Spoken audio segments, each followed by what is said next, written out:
Olá, seja bem-vindo e bem-vinda ao Frente a Frente de hoje. A nossa entrevista neste programa é com o advogado João Arthur Souza, professor e coordenador do Núcleo de Práticas Jurídicas da UMJ, Centro Universitário Mário Pontes Jucá. Vamos falar sobre as mudanças nas relações de consumo provocadas pela pandemia da Covid-19, um tema de um evento promovido pela UMJ no dia 15 deste mês e gratuito. Ou seja, eu agradeço antecipadamente a presença do professor João Arthur. E, professor, comecemos justamente com uma avaliação do que foi essa discussão nesse seminário, nesse tema promovido pela UMJ, diante de uma situação que é generalizada no mundo, né? As relações de consumo nunca serão as mesmas, em algumas situações, do que já foram antes da pandemia e durante a pandemia especificamente. Que avaliação o senhor faz dessa discussão que aconteceu? Bem, primeiramente, bom dia, Gorete. Agradeço muito, eu, em nome da instituição, né, da UMJ, pelo convite, pela confiança. A pandemia, né, na qual nós estamos passando, mudou muito a forma como nós nos relacionamos, tanto com nossos amigos, nossos conhecidos, nossos parentes, mas essas mudanças também alcançaram a seara jurídica, né? Várias áreas do direito tiveram alterações devido, né, à pandemia.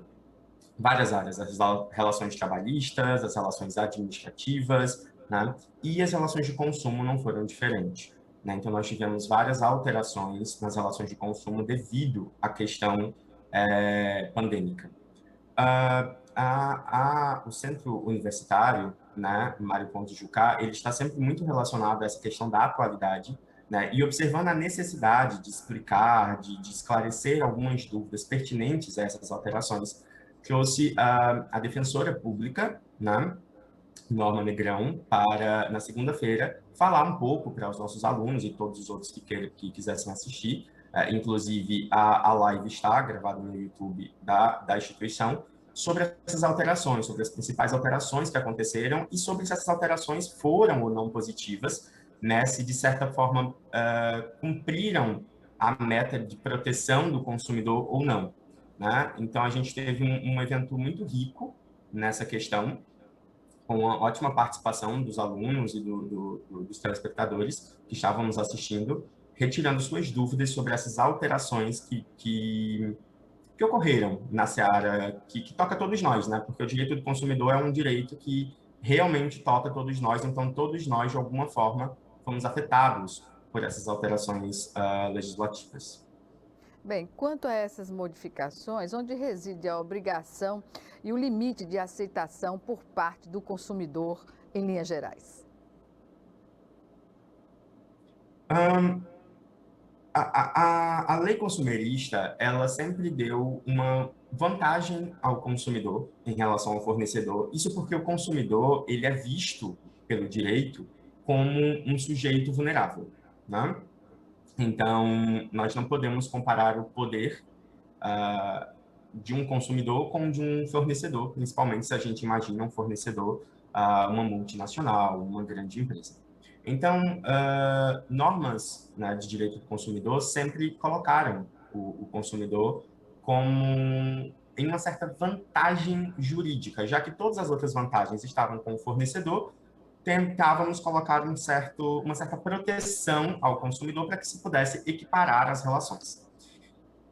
Com a relação pandêmica, o Estado começou a se preocupar com o consumidor, mas também a se preocupar bastante com a ideia do fornecedor, já que com a situação, né, da pandemia, nós tivemos muitos problemas econômicos para esse fornecedor.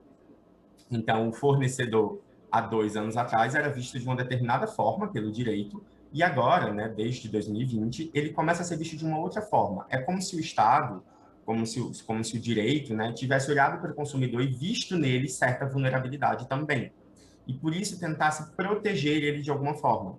Então, regras que haviam, né, anteriormente, como escolhas que eram dadas simplesmente ao consumidor, então o consumidor, quando lhe fosse oferecido determinado serviço, ele poderia, caso esse serviço não fosse feito na data específica, como, por exemplo, um serviço de formatura, um serviço de eventos, caso não fosse feito no momento específico, esse consumidor poderia simplesmente acordar com a empresa, né, e não ter mais esse evento e ser ressarcido do seu dinheiro, ressarcido do valor que tinha pago. Agora, com as alterações, isso já não acontece, porque a lei consegue, visualiza que isso seria causaria, né, um certo prejuízo ao fornecedor, que também está precisando agora ser protegido, porque também agora está sendo visto como um ser vulnerável dentro da situação pandêmica. Ou seja, faz-se algumas adaptações para se adequar a esse novo momento, a esse, entre aspas, novo normal. Exatamente, exatamente. A lei começou a enxergar o consumidor de uma outra forma, de uma forma mais vulnerável, né? O que tem suas vantagens, né? O que é elogiado por alguns, porque de certa forma, sim, o fornecedor está colocado em uma situação muito anormal, né? Ou o novo normal. E por outro lado, são medidas um pouco críticas, né? Um pouco criticáveis, porque acabam retirando um pouco a proteção ao consumidor. Então, o consumidor que antes tinha várias proteções temos que deixar claro que eram completamente necessárias, porque sim, o consumidor é a parte mais vulnerável, né, Da da relação de relação. consumo, não é? Isso, Uhum. exatamente. O fornecedor ele é a parte mais vulnerável, mas o direito agora está tentando equiparar as partes, também considerando o fornecedor como um ser vulnerável, como um sujeito vulnerável. E alguns estudiosos da lei estão criticando um pouco a forma como isso está ocorrendo. Professor, modificou-se também a forma usual de fazer compras e de provar produtos, né? Em linhas gerais, o que é que a gente pode destacar nessa relação de consumo? A gente teve um grande aumento das compras virtuais, né? Então, como você não podia ir ao local, você não podia ir. Normalmente, esses locais estariam fechados para compras presenciais. A gente teve um grande aumento, né, de vendas no que a gente chama de e-comércio, né? Pelo comércio virtual. Assim como a gente também teve toda a problemática de você não poder mais provar. Então, você vai a uma loja de roupas, né? Se ela estiver aberta, agora, por exemplo, algumas várias estão abertas, em alguns dias da semana, mas você vai e você não pode mais provar essa roupa, né? E o que é que acontece se você chega na sua casa e essa roupa não serviu em você, essa roupa não se Adequada ao adequou a à você sua como você achou que numeração, né? seria. Uhum. Exatamente. Não se adequar ao seu corpo como você achou que seria adequado. Né? Nessas situações, a gente continua podendo normalmente levar ao local, ao estabelecimento e pedir, solicitar a troca dessa peça de roupa, né? Obviamente seguindo as instruções de que essa peça não tenha sido usada, né? De que não tenha tido avarias dessa peça, e o fornecedor, essa loja específica, vai ter que trocar essa peça, esse produto em questão. Pois é, apesar de todas essas dificuldades impostas pela pandemia, né, no ir e vir das pessoas, da sociedade, e de ir às compras, observa-se que algumas empresas se deram muito bem com esse sistema de vendas, inclusive pelas redes sociais. Eu conversando com o pessoal da Leroy, me foi informado que no período do isolamento mais forte, ano passado, foi o período que mais lucrou, a empresa mais lucrou aqui em Maceió. Enfim, tem de se observar também nesse universo as formas de modificar o acesso do consumidor de maneira que preserve a segurança, não é, dele e o negócio continue a progredir, não é? Sim, sim. Na verdade, aí temos uma questão que é o seguinte: algumas empresas, né, algumas empresas, elas têm uma maior facilidade de acesso a essas questões de e-comércio do que outras. Né? Então, no exemplo que você deu, você pega a Leroy Merlin, obviamente ele já tem todo um quadro de pessoal, todo um sistema informatizado que precisa ser simplesmente adequado a essa nova demanda. Empresas menores, né, então empresas de bairro, empresas sem Mercadinhos, tanta salões de capital, né? beleza, né? isso, acabam não podendo ter todo essa disponibilidade, acabam não tendo todos os recursos para fazer com que esse e-commerce sirva tanto para eles. Mas, mesmo entre essas empresas, né, o e-commerce, de alguma forma, resgatou pelo menos uma porcentagem da economia. Né? Pode não ter sido a mesma coisa que seriam se essa empresa estivesse aberta, né, normalmente, funcionando em seu horário normal, mas com certeza serviu para essas empresas pudessem prestar os serviços, os produtos aos consumidores, garantindo a segurança a esses consumidores e sem, ou pelo menos, mesmo com grandes prejuízos econômicos, mas com menos prejuízos econômicos do que teriam caso não tivessem essa opção. Né? Professor, eu falei muito rapidamente sobre a questão das redes sociais, a importância dela. Para o e-comércio, por exemplo, sem rede social seria praticamente impossível, né? Como? Sem rede social seria praticamente impossível ter um sistema de venda pelo e-comércio, por exemplo. E-comércio, Sim, por exemplo. exatamente, essencial. E nesse sentido, o que representa hoje nesse segmento das redes sociais, o que é mais, digamos assim, o que mais responde positivamente a esse momento no mercado? As redes sociais, elas servem como uma forma de muita acessibilidade, né? Porque ter um sistema informatizado, né, demanda capital, demanda pessoal, demanda uma complexidade diferente. As redes sociais não, é uma coisa que é muito mais acessível a todos nós. Todos nós temos as nossas redes sociais, né? E todos nós podemos divulgar os nossos produtos nessas redes sociais. Então, até as menores empresas, né, conseguiram divulgar seus produtos nas redes sociais. Agora a gente está caminhando para a Páscoa, né? E é incrível a quantidade de pessoas que trabalham com esses produtos, né, com chocolates, com ovos de Páscoa, que estão usando das redes sociais para fazer suas vendas, para fazer suas propagandas, suas encomendas.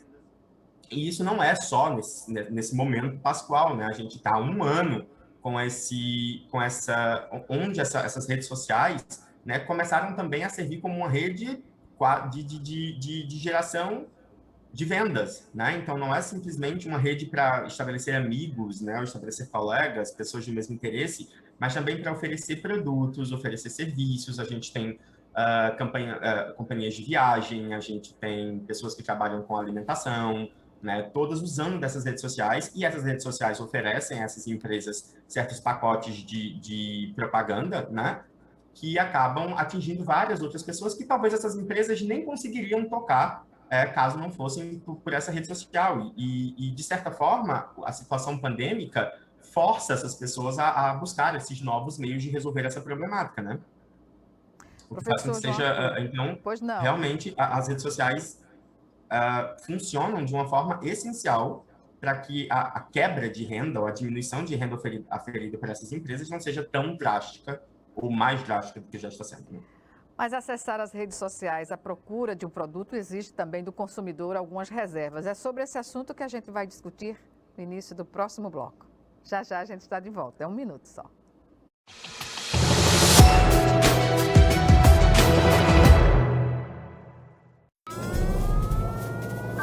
Há mais de 40 anos, um grupo de médicos criou uma organização de emergência médico-humanitária capaz de oferecer ajuda às pessoas em meio a desastres naturais, epidemias ou guerras, atendendo os mais necessitados sem se importar com raça, religião ou ideologia.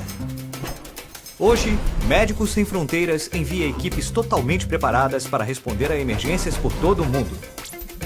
Nossos profissionais são financiados por pessoas como você e eu.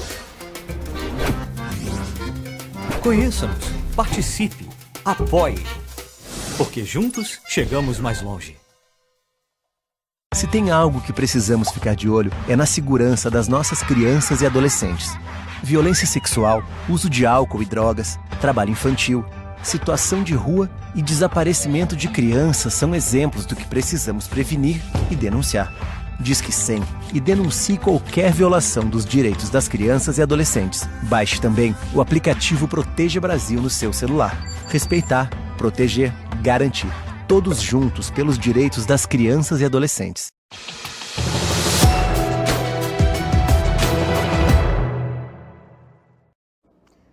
De volta com Frente a Frente, que hoje recebe o professor advogado João Arthur Souza, que atua como coordenador do Núcleo de Práticas Jurídicas da UMJ, o Centro Universitário Mário Pontes Jucá.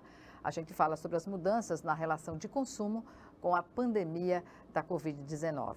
Professor, eu falei no bloco anterior sobre os cuidados, né? Tem as facilidades, tanto para quem vende como para quem compra, mas também para o consumidor é objeto de muita cautela na hora de fazer a escolha para uma campanha que está se apresentando sobre um produto. Isso é regra geral, é isso? Isso é regra geral, e como a gente agora está comprando mais pelo e-comércio, né, mais pelos sites, pela internet, esses riscos acabam aumentando muito, né? As pessoas acabam sendo submetidas a mais riscos ainda. As dicas que nós damos primeiro, uma dica preventiva, né? Então, primeiro, para que você não seja vítima de alguém que esteja com má fé, de algum golpe de alguém de má fé, né? Que é tomar cautela em que lugar você está efetuando essa compra, né? Então, verifica se essa empresa é uma empresa confiável. A própria internet tem meios de você averiguar se essa empresa é uma empresa confiável ou não. Verifica o preço que você está ou vai pagar por aquele produto, né? Então, se você tem um produto que custa R$1.000 e aquela empresa está vendendo por 200, 250, verifica, analisa bem, percebe se realmente aquilo é a coisa correta, porque as pessoas não vão abaixar um valor assim tão drasticamente sem um grande motivo. Né? Então, verifica a procedência da empresa, verifica esse preço, se ele tem alguma coerência, alguma proporcionalidade ao produto, né? E isso são regras que a gente chama de regras preventivas. É como você não cair no golpe, né? Você não ser enganado, né? Agora, caso você venha a ser enganado, existem alguns meios que você pode utilizar, né, para poder tentar ressarcir esse dano. Então, você pode ir ao Serviço de Proteção do Crédito, do Serviço de Proteção do Consumidor, né? Pode ir até o PROCON, você pode ir até o Judiciário, né? Existem alguns meios de você tentar ressarcir esse débito. Mas, prefiro dizer, né, que a gente deve focar muito nos meios preventivos, porque esses meios repressivos, de como você ter o valor de volta, né? Normalmente esses pagamentos são feitos no ato da compra, então, como ter esse valor de volta, né? Como fazer com que essa pessoa que agiu de má fé seja punida, envolve outras discussões, envolve outras questões, envolve ou pode envolver alguns problemas, até mesmo judiciais, né? De você conseguir, pelo menos, localizar essa pessoa. Muitas vezes a pessoa que faz isso simplesmente some, né? E aí o direito sequer consegue localizar essa pessoa. Então, assim, existem sim meios jurídicos, tanto administrativos, por parte do PROCON, como judiciais, né, por parte do Poder Judiciário, da Defensoria Pública, de modo geral, tá? Mas prefira sempre usar os meios preventivos. Observe bem o que você está comprando, observe bem aonde você está comprando, para não cair em ciladas, né? Pois Na é, internet. mas o consumidor também tem que ter, além da cautela própria, a cautela de não multiplicar, de não compartilhar esses apelos para vendas nas redes sociais se não estão comprovadamente seguras, né? Por exemplo, há muitas técnicas de beleza que são apresentadas e não se sabe se são verdadeiras, né, essas informações. Então, a cautela também inclui o consumidor não compartilhar algo que ele não tenha absoluta certeza da sua eficiência, da sua eficácia. Exatamente, porque a gente está vivendo um momento, e não é uma novidade, né? A gente sempre viu as campanhas de pílulas de emagrecimento, né? Que você tomava pílulas ou você usava um aparelho que fazia a sua barriga tremer e ela diminuía em alguns dias, em algumas semanas. Isso é uma coisa que já vem com o tempo e, obviamente, que com o aumento das redes sociais... Milagrosas, eu diria até, né? Exatamente, milagrosas. Você não precisava fazer nada. E lá no cantinho da tela tinha dizendo assim, você precisa fazer exercícios também para que faça efeito, mas lá no cantinho da tela.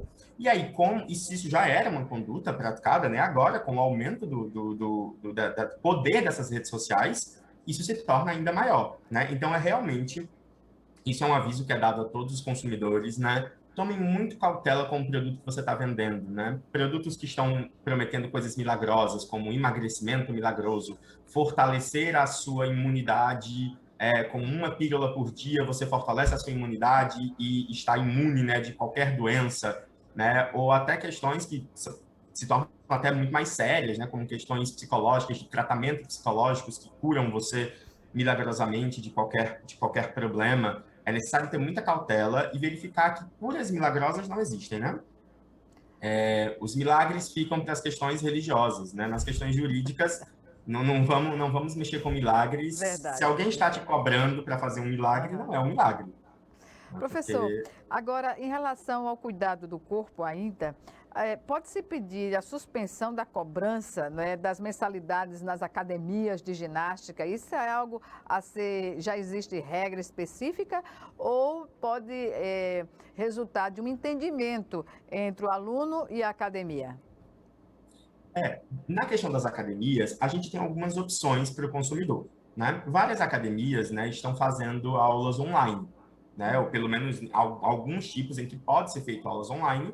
Você pode escolher, por exemplo, continuar fazendo as aulas online. Então, a academia te oferece esse serviço e você acata esse serviço. Se você acatar esse serviço, o que você pode conversar com a academia é uma redução da sua mensalidade, tá? Se acordarem, essa redução é feita. Você pode não concordar com essa modalidade. Para você, a academia tem que ser presencial. E aí, nesse sentido, duas coisas podem acontecer. Você pode suspender, né? Você pode falar com a academia e ela é obrigada a suspender o seu contrato, o que vai significar o quê? Você não vai pagar durante aqueles meses e os meses subsequentes lhe serão dados. Então, se você ficou 4 meses sem ir para a academia, né? Obviamente pelas questões pandêmicas, não por uma questão sua, mas porque a academia não estava funcionando, ela não estava podendo funcionar presencialmente, né? Se você passa 4 meses sem poder ir, você ganha 4 meses de contrato quando a situação pandêmica se normalizar, certo? Ou seja, você suspende a execução do contrato, você deixa para suspender ela, você deixa para cumprir esse contrato depois.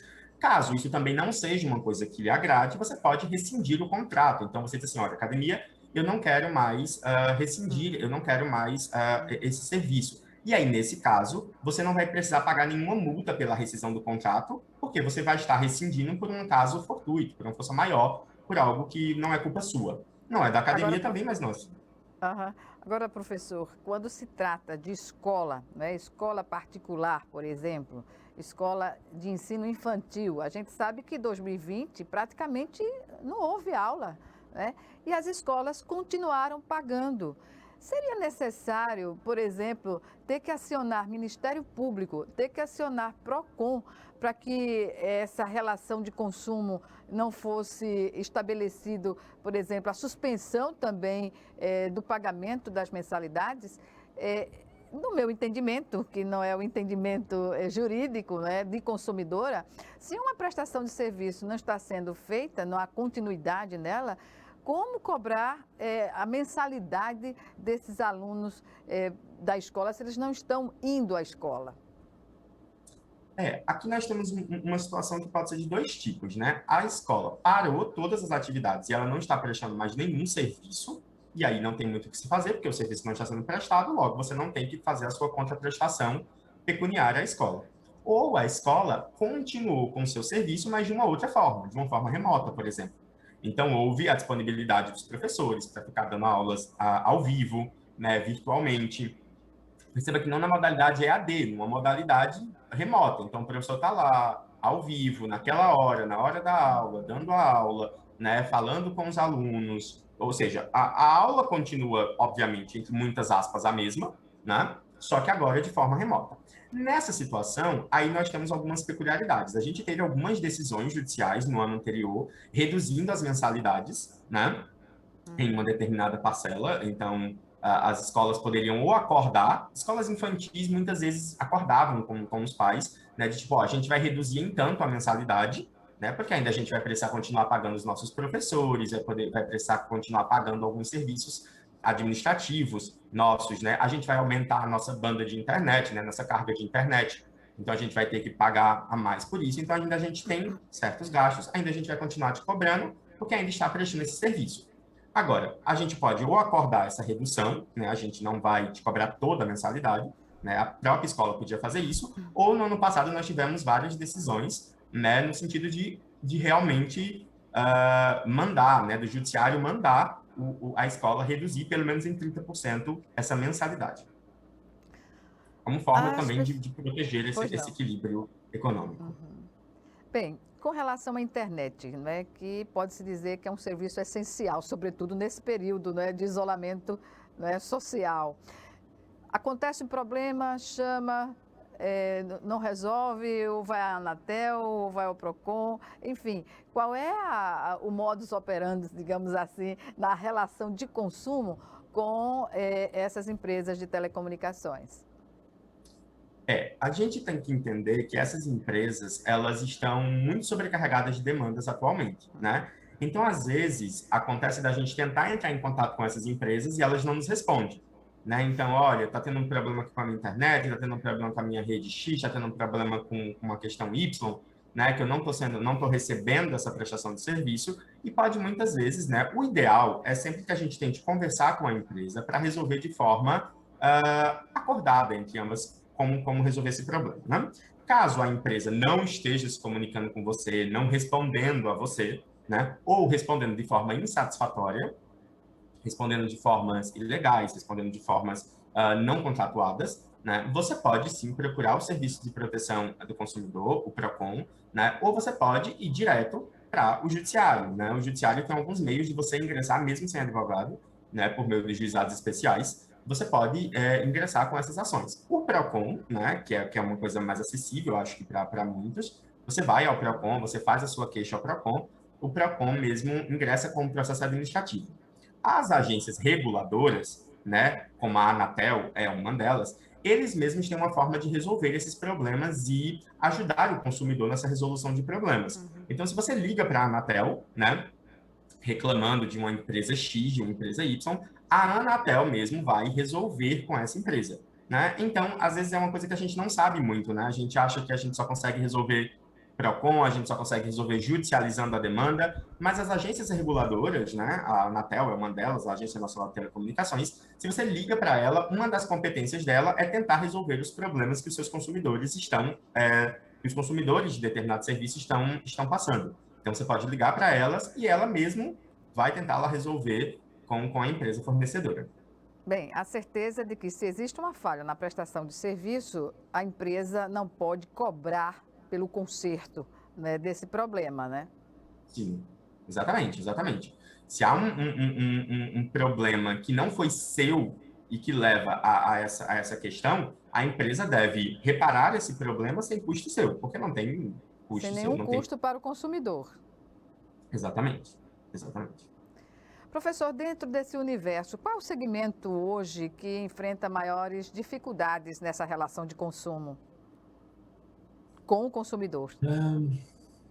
Você diz respeito à relação como um todo, eu acho que a gente está tendo um problema muito sério com empresas de eventos, empresas de viagem, empresas de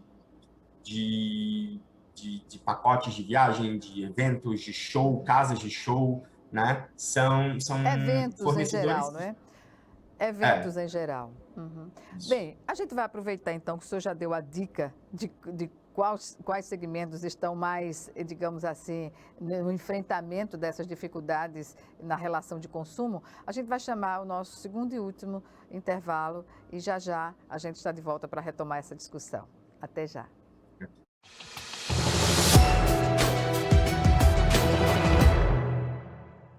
Doar sangue é seguro e não dói. O Hemocentro de Alagoas utiliza a mais alta tecnologia para fazer a coleta de sangue. Para doar sangue, é necessário ter mais de 18 anos, pesar mais de 50 quilos e apresentar um documento de identificação com foto. O doador não pode ter contraído doenças como a hepatite, sífilis, AIDS e doença de Chagas. Mais informações é só ligar 3315 2106. O Hemocentro de Alagoas precisa de você.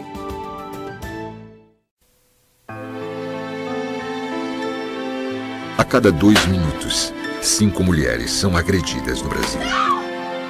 E de cada 100 mulheres assassinadas, 70 foram mortas por seus companheiros ou ex-companheiros. Mamãe! Violência contra a mulher é crime. Denuncie. O Ministério Público quer ajudar você. Ligue 180. Procure a promotoria de justiça mais próxima.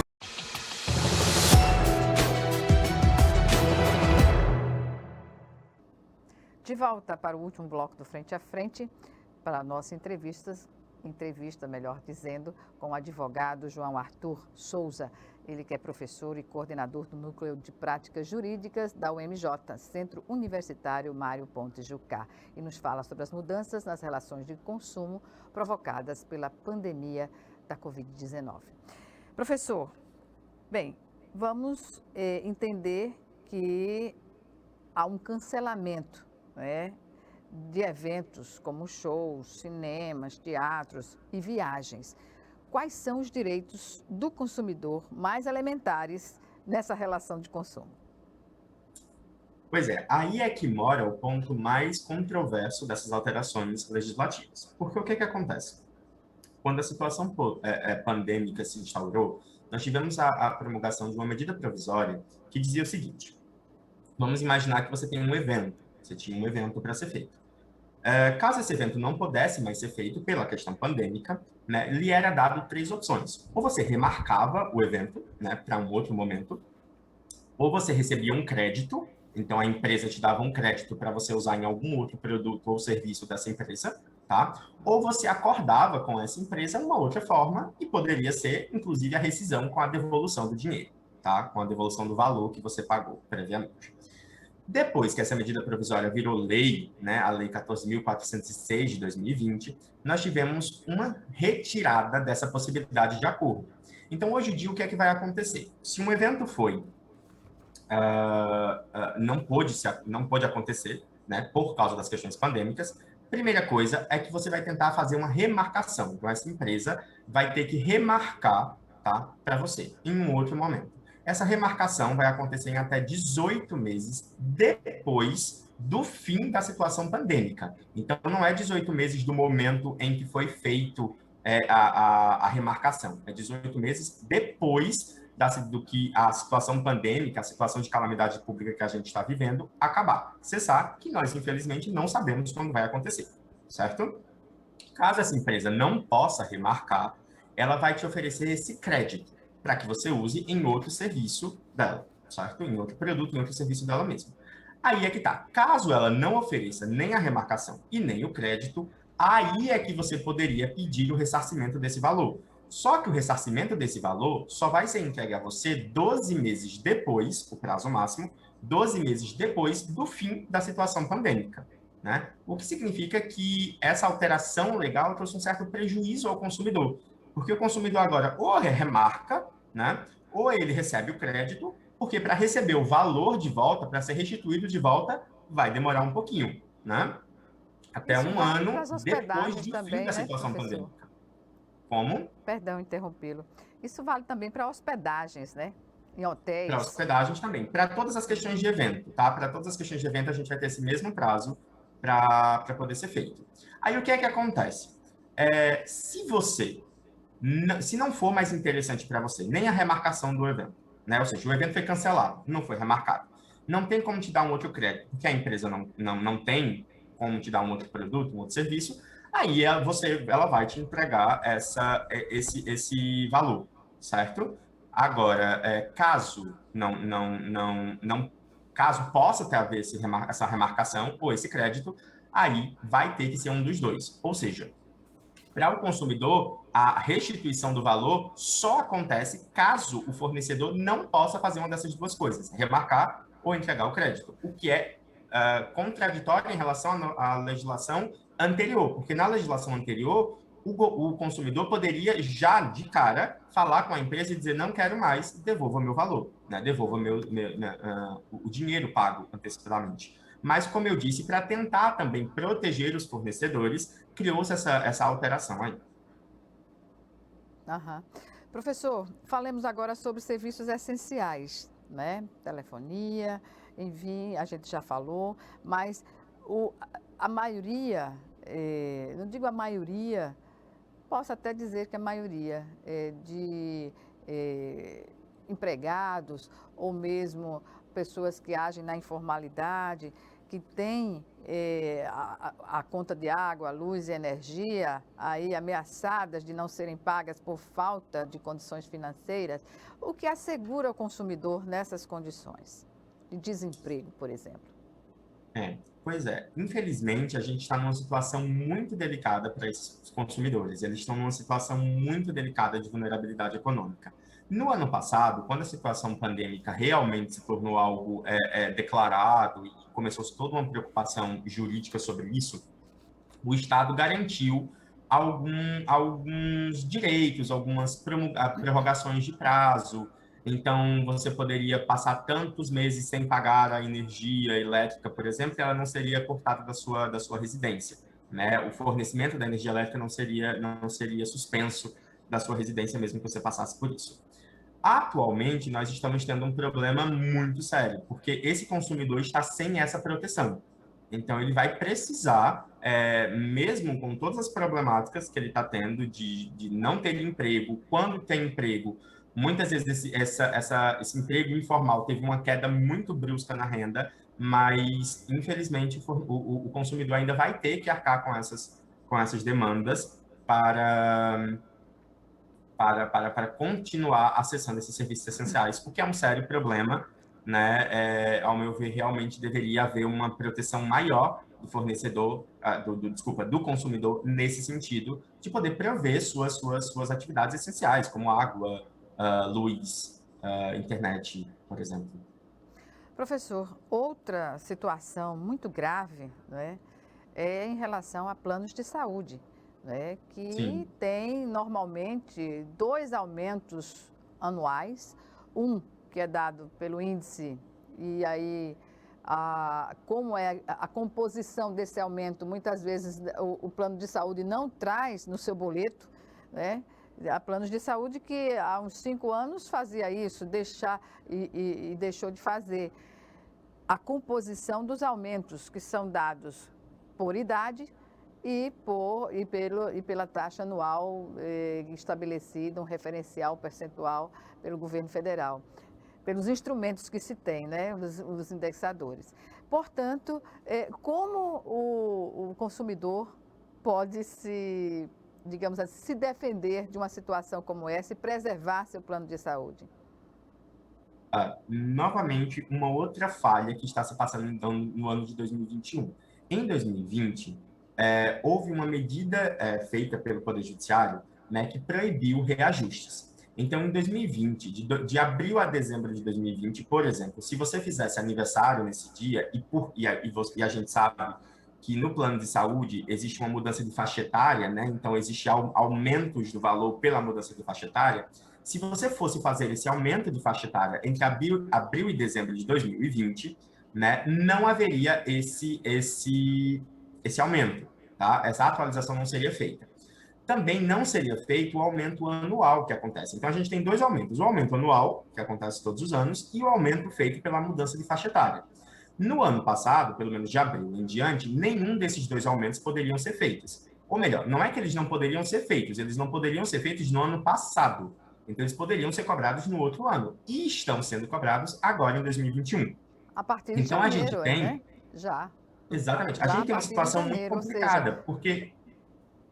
Tirou Exatamente. com a mão Porque o que é que e acontece? pôs com a outra. Uhum. Exatamente. E aí, Porque a esses valores que pandemia não não acabou, foram né, pagos no ano professor? passado... Porque a Como? pandemia não acabou, né? Isso foi uma Exatamente. decisão em função da pandemia. A pandemia continua e os planos de saúde reajustaram os seus valores. O que aconteceu é que, quando a legislação foi feita, ela foi feita baseada em um estado de calamidade pública que legalmente se encerraria em 31 de dezembro. Legalmente. Mas a pandemia não respeitou a lei, né? E aí, a gente está aguardando, no começo desse ano, que algumas alterações sejam feitas para verificar o que é que vai acontecer no que diz respeito a 2021. Porque esses aumentos que não puderam ser cobrados em 2020 estão sendo cobrados em 2021. Tanto de 2020 como de 2021. Então, essa pessoa que não está podendo pagar esse plano de saúde não está tendo nenhuma proteção, porque depois de 60 dias, sem você pagar o seu plano de saúde, ele lhe será suspenso, ele lhe será retirado. E no momento em que a gente está agora, um plano de saúde se torna um elemento mais essencial do que já era, né? Professor. Então, a gente está... Oi? Pois não. Eu queria dizer, só acrescentar que essa situação se torna ainda mais, digamos assim, grave quando o segurado do plano já está na faixa dos 60 anos.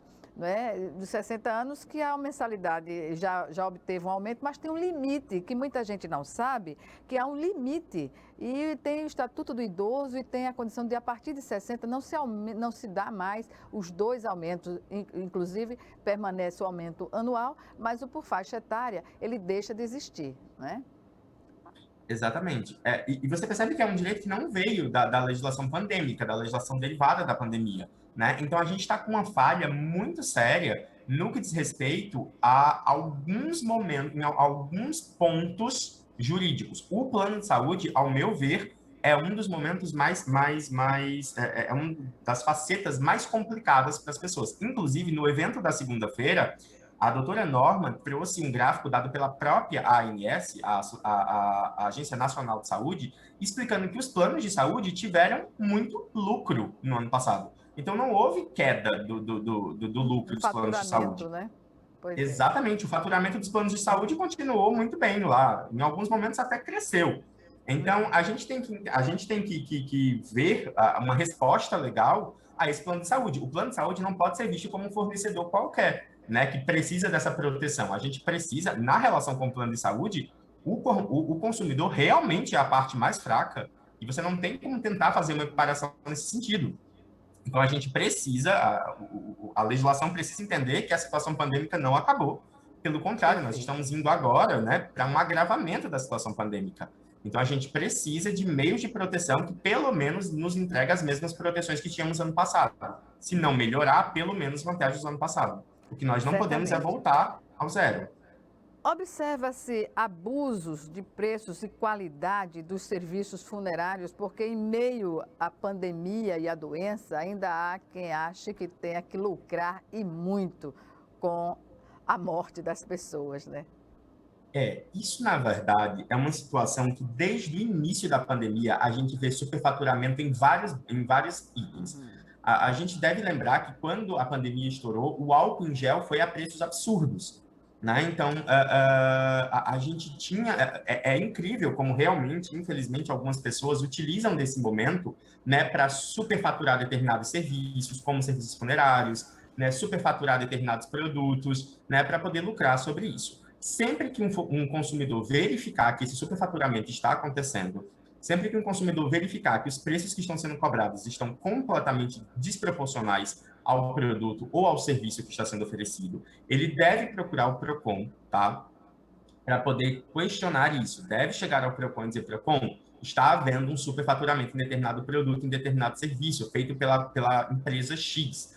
O PROCON tem meios de fazer essa fiscalização, de ir ao local e verificar se esses preços estão realmente superfaturados e, se sim, tem os meios legais necessários para poder impedir que essa empresa continue praticando um determinado ato. Professor, estamos no minuto final da nossa entrevista, infelizmente, né? E eu gostaria só de reafirmar aqui a importância de o consumidor estar atento a todas essas questões para que ele não seja prejudicado. E aí, algumas considerações finais de sua parte? Quero apenas agradecer o convite, dizer que os interessados, para mais informações, entrem nas redes sociais da UMJ, @UMJOficial. Lá vocês vão ter todas as notícias sobre eventos jurídicos, né, que muitas vezes se preocupam com essa questão pandêmica. Dizer para o consumidor que existem meios de vocês buscarem seus direitos. Na própria UMJ, nós temos um órgão específico do PROCON, então você consegue acessar o PROCON por meio da UMJ. Tá? Nós também temos um núcleo de prática jurídica que está intimamente relacionado à Defensoria Pública. Então, você pode levar sua demanda até a gente e a gente vai encaminhar sua demanda à Defensoria Pública em casos que seja necessário judicializar essa demanda, certo? No momento, por causa da situação do decreto da fase vermelha, o núcleo de práticas jurídicas, né, que tem essa relação com a Defensoria, está com atendimento suspenso. Mas assim que a situação pandêmica reduzir e assim que for permitido, né, pelo decreto, que ele volte às atividades, nós estaremos de portas abertas para todos os consumidores que se sentirem lesados e quiserem lá pleitear por seus direitos. Bem, professor, eu agradeço mais uma vez e até uma próxima oportunidade. Muito obrigado. Tchau, tchau. Até. Obrigada a você também que nos assistiu e até o nosso próximo encontro aqui, frente a frente, com você.